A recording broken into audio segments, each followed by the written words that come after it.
If you have a power access door to install, please follow these steps. Insert the power door through the cutout in the work surface through the top side. If there is no integrated rail, make sure that the backside inscription is facing the back edge of the work surface when installing.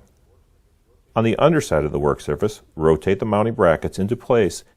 The brackets will be located near the 25mm indicator instead of the 19mm. And using the provided Phillips screws, mount the power door to the work surface.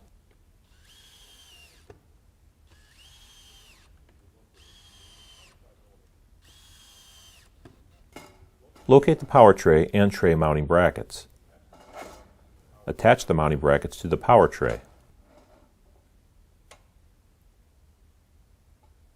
Slide the open end of the mounting brackets around the frame tube and line the center of the tray up with the center of the power door.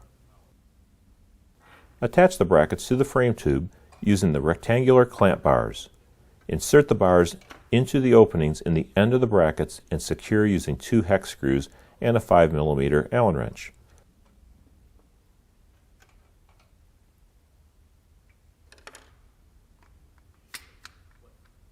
Press on the end cap detail. You should hear a click.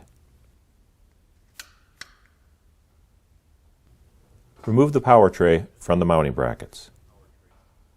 Secure the power strip in the power tray by inserting the tabs into the alignment features and rotating them into place. Press down on the power strip until you hear a click. With the help of a partner, flip the completed desk right side up over the back edge of the desk to avoid damaging the controller. Hang the power tray from the work surface by the tray brackets. The notch side of the power tray should be facing the back edge of the work surface.